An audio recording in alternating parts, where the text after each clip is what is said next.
Okay. My name is Crystal Marion. I am the executive recruiter for this recruitment. You are here to learn more about the position that we have open, another executive recruiter, yay, coming on board. And this position is a bilingual position, English, Spanish. Just want to welcome you all today, and I appreciate you taking the time to, from Eugene, all right, Fernanda, awesome. Taking the time to be able to share um, information, ask questions, be able to glean as much information from our hiring manager as possible so that you can understand what you're getting into. It's a wonderful position. I enjoy it very much, but want to make sure that everyone is aware of the type of work that we do here at the state. My name is Crystal Marion again, and I'm going to introduce you to our hiring manager, who is my direct supervisor, and she would be yours as well. And I'm not going to delay anymore. Michelle, go ahead and All take it away. right. Thank you so much, Crystal. Good morning, everyone. I'm really happy that you are here this morning and investing your time in this process and opportunity. Um, I'm the senior HR manager within our HR shop, she, her, and I help oversee our recruitment, executive recruitment, classification, compensation, and workday administration teams. Our executive recruitment team is a mighty team of three, or in this case, one, um, of Crystal. But I really can't emphasize enough just the strength within this team of our executive recruitment. They are experts in what they do, and what they do is recruitment work, and it's also it's so much more. It's personnel management, it's coaching, it's guidance, it's training, it's community engagement and outreach. It is an expert in policy. It's informal leadership with no formal authority. um, and it's really exciting, and truly you can see this work directly connecting to the mission of the agency because of the influence and the partnership that this role has with executive leadership in our agency and selecting folks for those high level executive positions within our agency that help shape and influence the work that we do in ODHS. Really excited to have you all here. I'm open to any questions that you might have. Crystal, let me know if there's anything else you want me to dive more specifically into. Let's talk about, I don't want to say a day because I could talk about the day, but let's talk about anyone that might be reporting to work in this position. What does that look like? On an average day, oh Yes. gosh. Okay. So I think folks have probably heard this before. Hey, um, that an average day, there is no such thing. There's no such thing as an average day. But let me tell you about typical responsibilities that you will encounter on an average day. And I think that the biggest thing with this position is the ability to be responsive to leadership within the organization. And and that means quick. and and that so you've really got to be watching your text, your teams, your email and whatnot, and it doesn't mean you have to have the answer in the moment. It really doesn't. It just means you need to be responsive. And that's one of the biggest things that you're doing in between juggling a multitude of other events, community engagement opportunities, hosting an informational session like Crystal is doing right now, or connecting with candidates, or really continuing to build a pipeline and gather resumes and information from candidates that maybe you don't have openings for right now, but you see them being able to directly influence positively the work happening at ODHS. And you want to keep them on your radar. So when you have those openings in the future, you can keep that connection and relationship warm. Something that's really important to myself and to Crystal and the other folks that we've had in these positions. Maybe you've worked with Serbi or Teresa in the past, is the ability to build mutually beneficial relationships with the community. So not that kind of one-way outreach where we say, "Hey, can you do this for us? Can you share this with your community and partners?" But really being able to engage with the community in a way where we are showing up and present and giving back in those communities. And one way that Crystal and Serby were able to do this, I don't know if Tressa was a part of that outreach too with our work source Oh, yes, also. offices. Okay. No work. That our executive recruitment team has done is just partner with local work source offices, make sure that we're also training people on how to apply for state jobs and what that process looks like. It is a hodgepodge of all kinds of duties and responsibilities, and the timing around those is always quick. So you can be hosting an informational session with 5 people this morning, and then you can be hosting a town hall with 400 people tomorrow, right? And so it's, This afternoon or oh, there something you like go. Yeah. that. Yeah. The relationships that you'll form are not just with job seekers, but they are also with leadership across the agency as well as partners, because we want that experience for the hiring process to be positive for our candidates, all candidates, even if those the candidates are not selected for that particular position, but also our hiring managers and the partners that we engage within the process. We ask a lot for people when they invest time in the hiring process, and we want that to be a positive experience for everyone. So we do actually survey our candidates that are part of the hiring process, as well as our hiring managers, as well as partners. And we've even surveyed senators and other representatives who participated in our process, other tribal nation leaders. So it's a lot of different work. And I think, Crystal, you're probably the best person to really share more about that.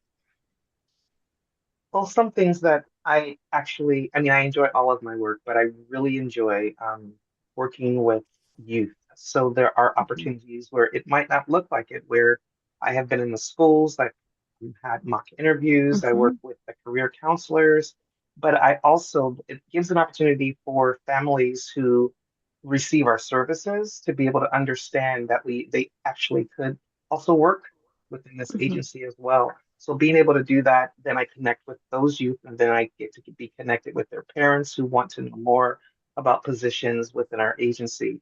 Not so it's not always that we primarily are recruiters for executive level positions, but our work is also to be able to encourage community to participate more in our processes, to be able to learn more about the work that we do as an organization.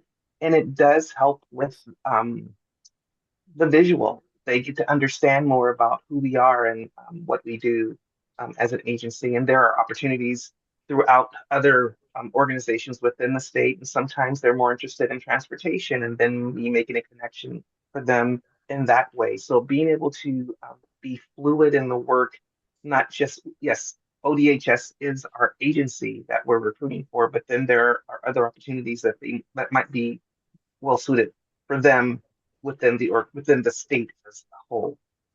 That's a part of the work that I really enjoy. I enjoy being able to go and sit with community agencies, work from their particular locations. I have been given office space just to be able to stop in and spend time there. And when I'm working there, then I'm talking to their foot traffic, individuals coming in the office who they're asking, well, you know what, we're looking for jobs. So then I have had impromptu sessions with people on how to apply for positions. I am a coffee connoisseur, so a coffee mhm, shop.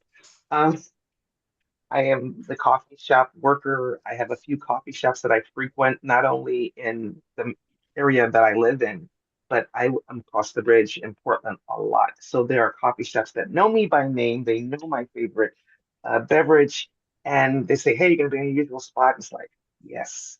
I will go to the libraries and I will sit there, let the librarians know, hey, I'm here. So if anybody talks about jobs, feel free to send them my way. I'd be more than happy to assist them. I've helped people in work get onto WorkSource, learn the process. So there's a lot of different things as an executive recruiter that you can do to build pipelines, to be able to learn more about the community in which we're a part of, to be able to talk about the services that we actually have. So it's not you're recruiting constantly, but it's not just recruitment in the sake of a job. You're helping people navigate our processes, their life within our systems. So there's a lot to the work. I don't want to make it seem like that's another job, but it is all a part of the work. And it just depends on how deep you're willing to go in the work. And I'm one of those deep individuals, and I enjoy the multi. I can't think of a word, but it's the variety of the work. So Yeah, that is a good response. I also want to highlight, and Elizabeth, I see your question, so I will definitely respond to that.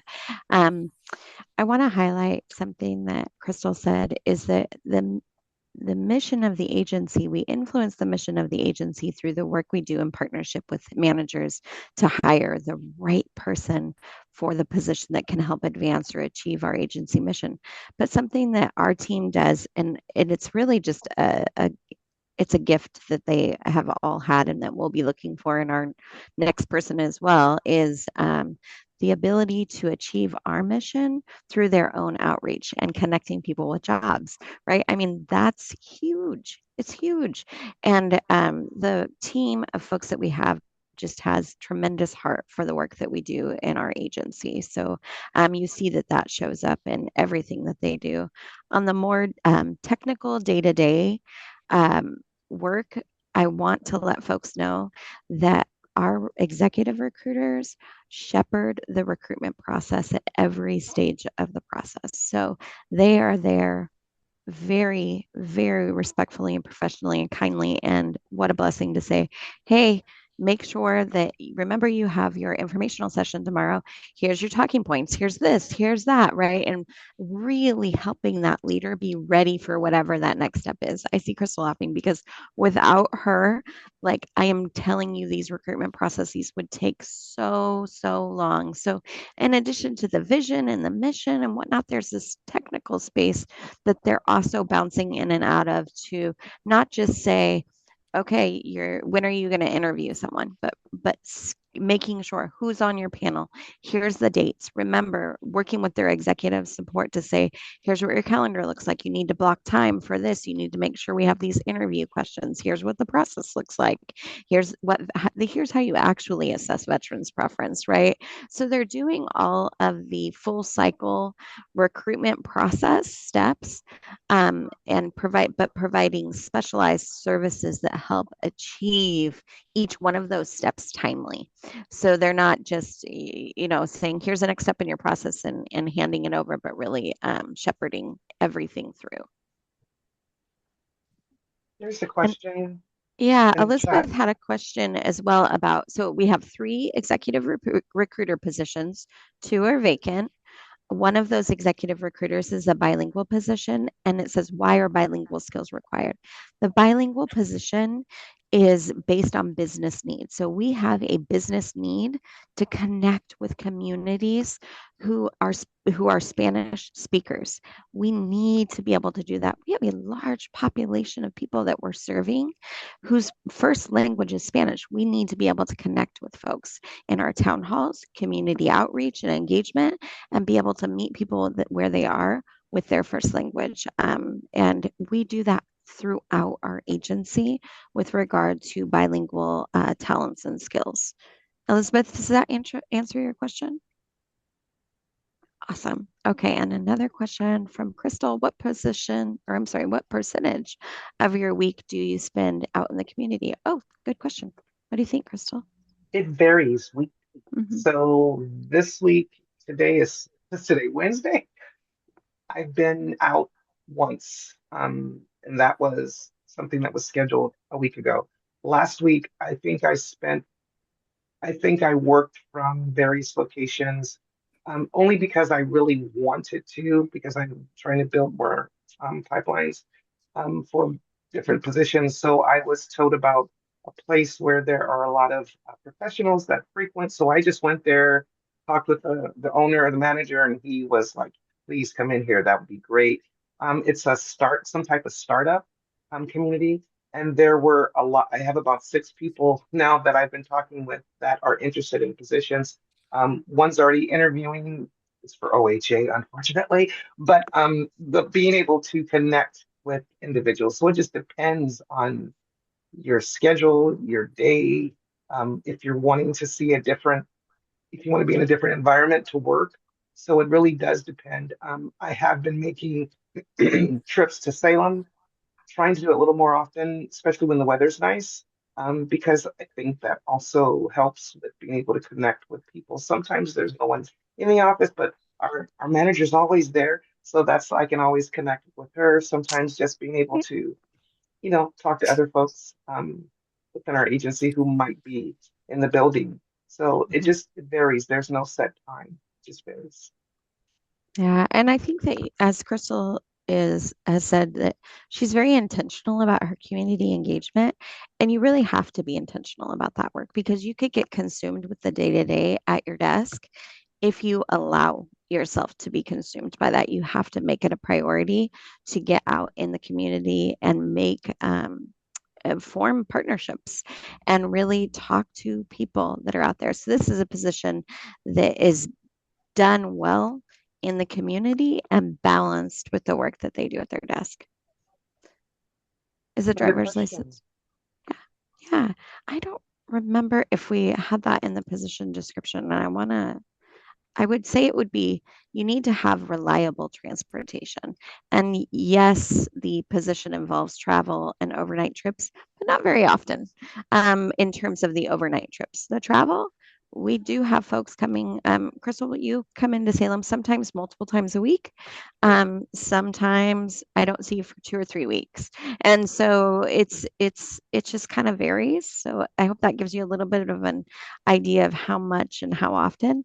The thing that's important to note is that Crystal doesn't even know if she will be in Salem sometimes tomorrow. And so it's really important that you do have good, reliable transportation because if you need to meet with an executive leader, and most of our executive leaders are stationed here in Salem, you actually have to be able to show up.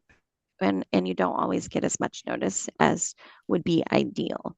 Okay. My question, I don't have any problem with Salem. I'm very close to Salem Mhm. and I go to Salem very often. But my question was more, I have a little one. So if you need Mhm. to travel like to Eugene, to Bend, to other field offices. Yeah, we do travel between field offices. We'd like to do more of it. But I think that the travel is at this moment, it's in the community and it's in central office. And sometimes I know Crystal, you and Zerby spent some time in our Washington County office Yes. Yes. recently. So there is some office work that is done, in other field offices as well. Okay, And thank you. depending on where you're located, you actually can participate within community where you're located. Mhm. So I'm, excuse me, I'm in Washington, so I'm constantly in the Portland area, Washington Mhm. County, Beaverton. Um, I've gone as far as Eugene because I just love the drive, and I spent time there. So it just depends on wherever you are. There are offices all over, so there's Mhm. opportunities that await in any area of Oregon. Yeah, but with those overnight, maybe more extended distance trips, I think I haven't seen in my time in this role anything where it's like tomorrow you have to be in Bend, right? I haven't seen that. It's generally if there's urgency around a meeting, it will be in Portland or Salem. Okay, thank you. Hmm. Another question, work hours, 40 hours and or more overtime. Comp time, I think is the Um, question. yeah, it's a good question. I'm not eligible for overtime position, and certainly the schedule has to be flexible. Many of our leaders are available after 5. And I'll tell you why, personally, it's because I'm in meetings all day long. I see some smiles out there. So, if you're going to connect with someone, Many times it's after 5, when their day is slowing down and they can get to the work. I know, Crystal, you could answer this much better than I can, but I do see you online and know that you work a little bit later to try and get in touch with folks. Yes, I managers like it because I work till 6 Monday through Thursday, and I start as early as 7 in the morning because Hmm. that's usually a good time for them because Hmm. that's quiet. I don't want to say quiet time, but that has been their preference Yep. for meetings. Anything after 4:30, I block my schedule to where I can have, I call it focus, but focus means meeting with individuals who work that can't make a meeting during the day, whether that's a hiring manager or a person who is an employee and they're looking for other types of opportunities. So and then it's also focusing on something that I maybe couldn't get finished throughout the course of the day. But I do meet with managers a lot, 5:15 to 6:30 sometimes. Yeah, and we do ask and encourage, and Crystal hears me say this a lot, flex out. You got to flex out your time. You're going to flex out your time. So, really having flexibility during that week to try and get to that. And I'd say on many weeks that's very possible. And then there are some weeks it's really just not. You have a lot of independence in this role, so you really are able to schedule yourself for what makes sense and allow flexibility. But there are some weeks that just don't allow that. If you're prepping for hundreds of people in a town hall and meeting with multiple interview panels over and over, and then using your later part of the day to prep for the tomorrow's next round of interviews, it gets really busy. So I want to make sure that I'm really forthcoming with that with folks so that you make sure that this is a good option for you. Does anything else to add to that, Crystal? I see where Tim says D1 will always have a place for you. You know what? So now that that was Teresa's area, but hey, I want to be over in D1 to hang out Hmm. for a little bit. So Anytime. yeah, I will most definitely make that trek. Absolutely. Um, One of the things that I think is important to note is that you will work with commissioners, governor's office staff, and I know sometimes it can be a little daunting for some folks, but I try to always let people know they're people. They're just people. And as an executive recruiter, it's a level. I mean, she mentioned it, having being able to talk to people, engage with people. Um, we are the experts in the recruitment and being able to help legislative staff understand why we're doing something a certain way is key. So being able to be confident in your work as you learn it, being able to have some hard conversations because a process is not necessarily the way that a hiring manager may want it to go because we're wanting to make sure that it's equitable and it's straightforward and direct, and you can't ask certain questions and you can't do this. Being able to have those conversations is key as an executive recruiter. And sometimes on several, when I first started this work, my charge was to put together a program. And I ran up against a lot of obstacles with hiring managers because it was something different.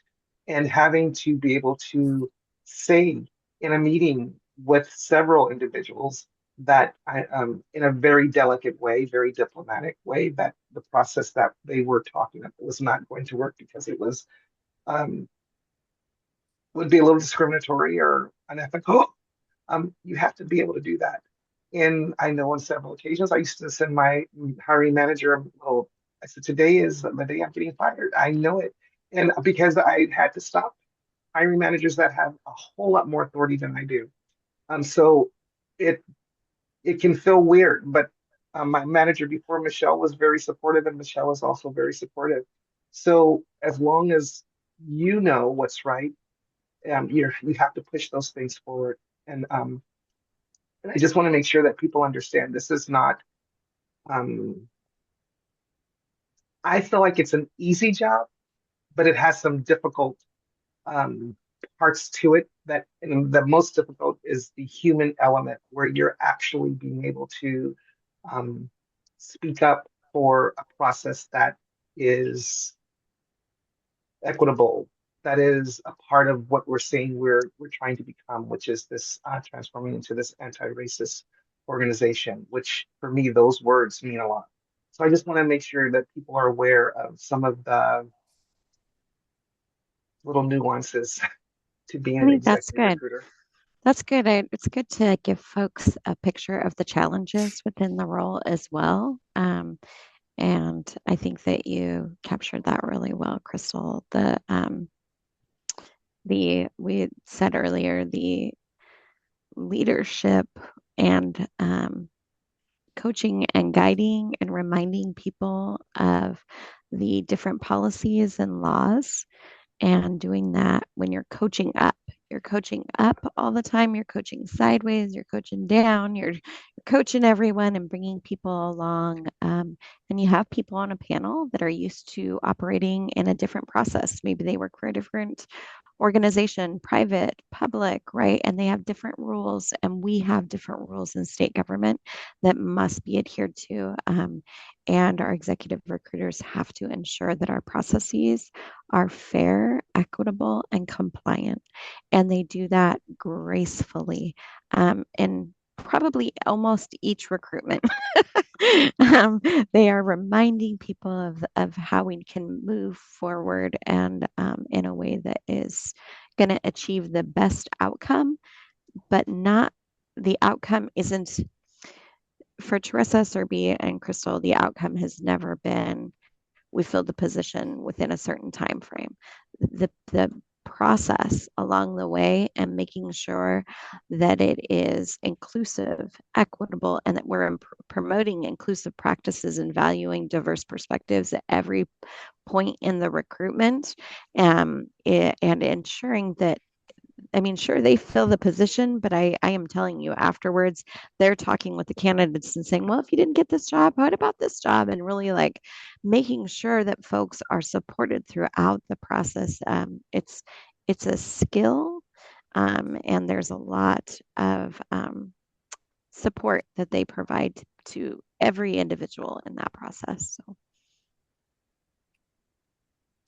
Let's talk about that 50-day timeline. yeah. Okay. You know, I love that 50-day timeline. I do. I really do. Part of good customer service is being able to fill our positions within 50 days. A couple of years ago, Governor Kotek put in expectations for all state agencies. One of those expectations is to fill our positions from the time we post the position to the time we make the offer within 50 days. There's Why is that good customer service? It's good customer service, one, for the candidates that are going through the process, so that we are not, extending this process out over months and months and months and months and months. Although sometimes that does still happen with these executive recruitments. There's a lot of engagement that happens, and that sometimes takes a lot more time for coordination. But in addition to the candidate experience, what our goal is and why the governor is so interested in it is filling our positions. That is what the legislature and Oregonians have funded us to do, is to have people into our positions so that we can serve Oregonians. We do not want our positions to sit vacant because we are not doing the work at that moment that we have committed to doing. So we need to be able to fill our positions quickly because our people are how we accomplish our mission within ODHS. So I think that's really important that we try as best as possible to adhere to that 50 days so that we can deliver the critical services to Oregonians that need to be delivered. Crystal knows I have a lot of passion around that. So and there'll be lots of data in this position. We have Crystal and Serbi have done a great job over the last year or two in bringing data and reporting into the work and making sure that the data is informing our next steps. And we actually have a new team member within the last 6 months or so that has joined our team. Angela. Angela, are you on this call? I can't remember if she was going to join. I believe she is. Okay. Angela joined our team and is our workforce data strategist, our senior workforce data strategist, and wonderful to have her. We've just started working with Angela to develop our surveys that I referenced earlier for all of our candidates and managers through the process. So we also look at workforce demographics, candidate demographics, and I want to share. I don't think I'm super experienced in sharing in Zoom, so please let me know if for some reason this isn't working. Can you see my screen? Okay, 1 second. Can you see my screen now? Yes. Yes. Okay, wonderful. This is we have our OWL page, which is our internal intranet here at ODHS, and we have a page dedicated to executive recruitment that really gives kind of an overview of our executive recruitment team. And this is something that Serby and Crystal, Serby is our former executive recruiter who recently promoted to another agency. We're very proud of her. And it talks about what is executive recruitment, what are the specialized services that are provided through executive recruitment, and then you can meet the team. And no, we haven't removed Serby yet, but we will. We will. It gives a little bit of professional experience and information about Serby and Crystal.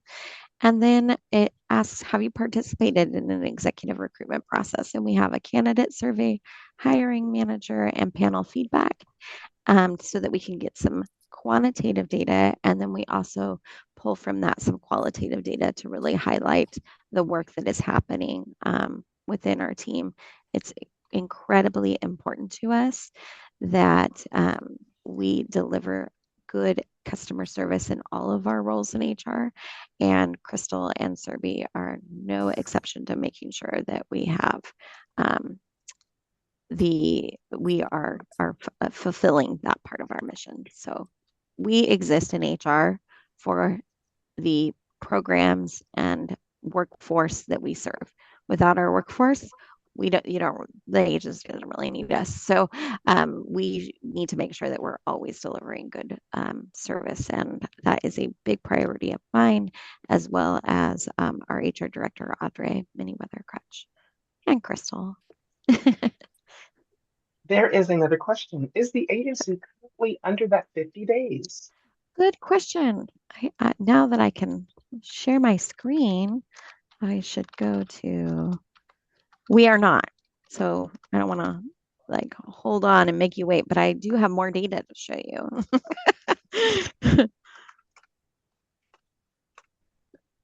And you can kind of see where people are at in that process. One moment. You can go out, you can Google this, State of Oregon Strategic Initiatives and Enterprise Accountability. I'll put the link in the chat because you I'm out here on this site a lot. But if you go out, you'll see the most recent report, which I'll share with you right now. And it is produced on a quarterly basis. And it tracks, what's really great is it really tracks the work and around all of the governor's expectations.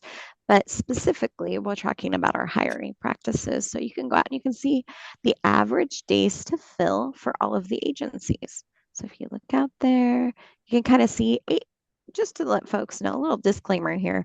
ODHS is about 12,000 employees. We are twice the size of the second biggest agency. And so our numbers look a little skewed because of that. Not necessarily these numbers, but if you're looking at the full report, you'll see our last one reported, ODHS here, is at 58 days. And that's success for us. We have been working to incrementally move that down. And we're going to continue working on that till we get it down and we meet that governor's goal of 50 days. But you can kind of come out here and you can look at any point in time and see where folks are at, different agencies and hitting those targets. I'm usually looking at the hiring practices, and I'm also keeping a pretty close eye on the different agency vacancy rates, which really impact our work in recruitment as well. I will put that link in the chat. Good question. So are there any other questions? I have a question. Yes. I have a question. So do you accept if we already have the advanced, if we already have the bilingual test that we already passed in the agency, do you accept that email or that certification for the position? I think we have all folks tested, but I'd have to check in on that policy again and Yeah, see yeah, what it says. It's a good question, and I'm just not because sure. if we already had Yeah, and we passed the yeah, test, do you accept that already passed test? Yeah, it's all that's a good legit. question. Yeah, thank you. I mean, It's it makes sense from an efficiency standpoint that we wouldn't do it, but I'd have to look back at that policy procedure and see what's required. okay. Okay, Good thank you. question. Yeah, I Yes, can follow up with you after the meeting if you'd like and let you know. sounds good. Okay. We can provide also, if we have that, we can send an email to Yeah. you with the information. Okay, Yeah. thank you. Okay. Yeah, absolutely.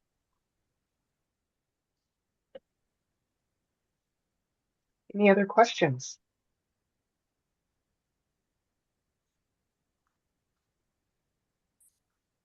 I want to let folks know that if you have questions throughout the process, please do reach out. Crystal and I really want to make sure you have the information to make a good decision. We know that candidates invest a lot of time in the process, and so does our agency in making sure that we hire the most talented person for the position. So please do reach out. This isn't a one-time opportunity. We really want to make sure that we can get you all the information you need. Do you have a Yeah. target hire date in mind? Um, Less than 50 days. I was going to say yesterday. We have actually our interviews because Crystal's so good. We already have our interviews schedule set up and established. We have our panels in place. We have our interview questions already done. That's just some of the great work that is proactive that Crystal and executive recruiters do with each of the hiring managers. I don't, I want to say it's like I May made 8th, the 18th and 20th 18th is and the 20th. Okay. panel one, and then Okay. panel two would be May the 27th. Okay. My thought Perfect. is that we would be able to hire by mid-June. Mid-June. Okay.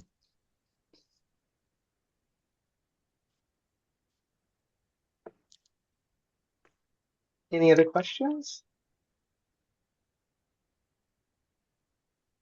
Some of the things that I want to just make sure everyone's aware of. The position closes, I think it's the 7th, 11:59 p.m. And there is for the application process, it's the cover letter, the resume, but then there's also a supplemental question that needs to be answered on a separate sheet of paper. You can upload it when you upload your cover letter and resume. Just want to make sure that everyone's aware of that. Without that, your application is not complete. So we want to make sure that your application is complete. Please upload all of that information. If you've already applied and you didn't do that, you can actually go out, you can go back. It should allow you to upload. If not, you can, what is it, withdraw and then reapply. And if you have any questions or concerns, feel free to send me an email and I am more than happy to support helping in making sure that you get it uploaded correctly. Another question, would Oh, you yeah. share your email? Sure. Also on the website, my email and phone number is listed. There you go. And this is being recorded, so I will send this out to everyone that has, you're welcome. I will send this out to everyone who has applied, but also if you have any questions, again, this is not the only time you can ask. You can send questions to me through email, give me a call. Email is usually the best way because then I can get an answer and I can send it out to everyone so that everyone has the same information as far as questions and responses. What does training and onboarding look like? What is the most rewarding part of the job? Challenging part of the job? Yeah. Let's talk about the training and onboarding. I'm going to let you start that off. Yeah. Okay. Alicia. Thank you so much. The training, and we have a really great onboarding process that has recently been updated from our organizational development team here in HR. It's essentially a checklist so that we're not missing anything. So we have some technical tools and processes and people that help support us to make sure that we are addressing all of the ins and outs of all the different technical training, your computer, your phone, your setup, all the things. But we also would be leaning on the employee that we hire to tell us what their learning style is. So I just want folks to hear that that's something that's really important to me, to check in with you to find out, how do you learn best? You learn best by doing, hearing, seeing, like what makes sense to you. And we're going to try and craft that training plan for you specifically.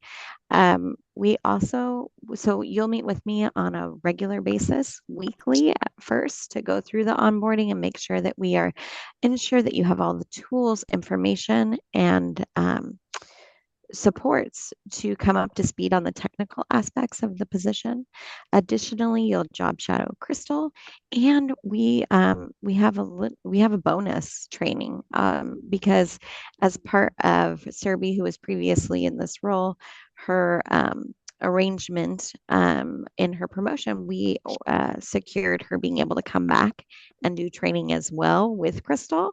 So you'll be able to meet with the person that was previously doing this work as well as meet with Crystal, and they'll be great supports. This is a team of, like we said, of 3 people. So they not only work on the work that they have in front of them, they are supporting each other daily.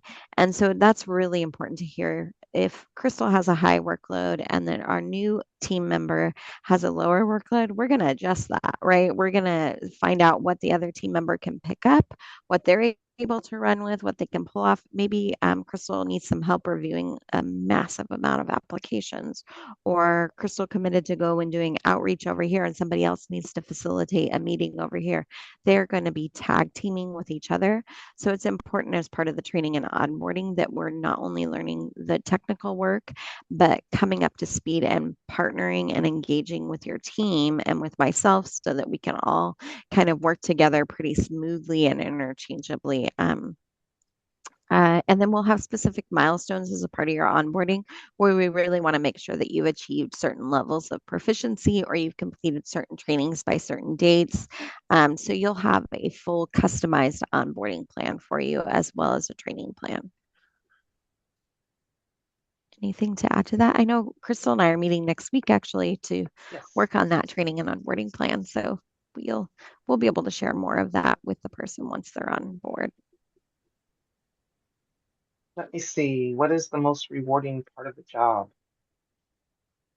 This is going to sound really probably sappy, but a person getting hired, for me, that is probably the most rewarding part because I'm not going to go into my backstory, but that is really important to me because then a person's able to take care of their family, they're able to a- achieve something they desire, So that probably is by far the most rewarding part of the job. The most challenging part of the job is not sometimes not having enough time in the day. Because I am one of those who likes to accomplish. I set out every night. I know what I want to accomplish the next day.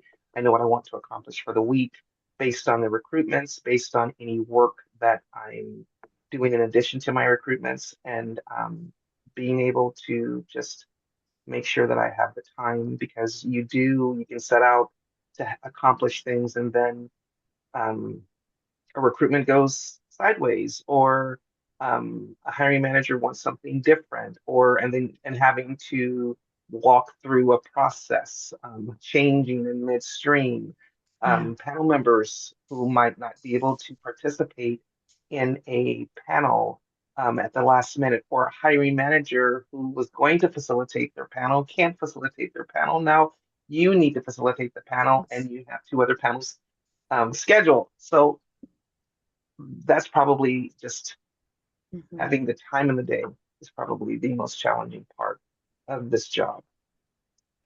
Was that pretty much Marina an answer to that question? Okay, gotcha. Perfect. Do we have a trial period? If so, how long will it be? Yep, there is a 1-year trial service period for this position. Oh, Tim, you're too kind. So Tim Cork says, you helped me, Crystal, and I came in every day with a big smile on my face and often think of you and thank you for it. I appreciate that. Yes, Tim was one of my hires. Yep. I know that, and it was a long process. It was, and he stuck in there, and oh my gosh, yeah. Any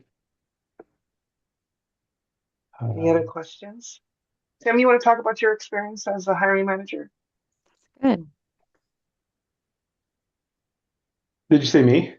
Yeah, you don't have to, but I Oh, know I'm putting you on yeah. the spot. No, it's been great. I mean, I really enjoy working with the team. Every time that I've ever gone through any sort of hiring process, I've had tons of communication. Able to get back answers right away. I even did kind of an odd hire. It was for to support some folks that were neurodiverse.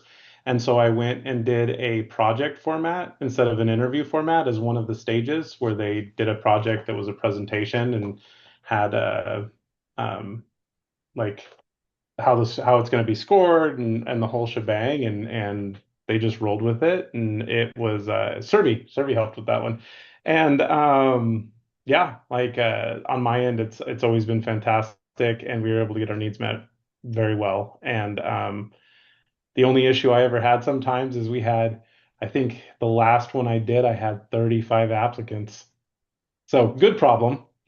A good problem because they were all really great. I think I'm pretty confident all 35 would have done just fine in the role. So it was choosing the best of the best, which is its own bit of difficulty, but it was definitely not something to complain about.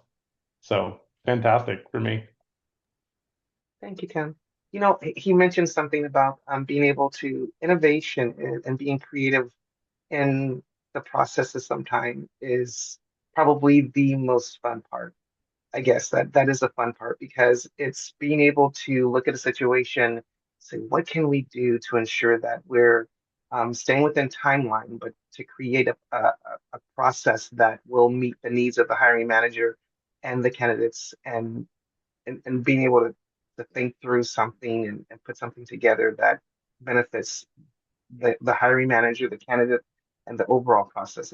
That is fun. I love being able to say, what if we do this? What if, all the possibilities. So being able to be creative is key in this job sometimes. Any other questions?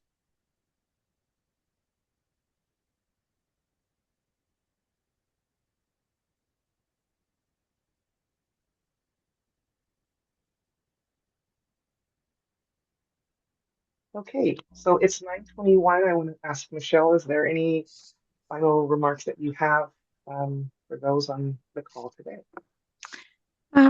I just want to say thank you for engaging today. And if you decide to apply or if you have already applied, thank you for investing your time in the process. We're really excited to learn more about you. You're learning about the role, but we're really excited to learn more about you.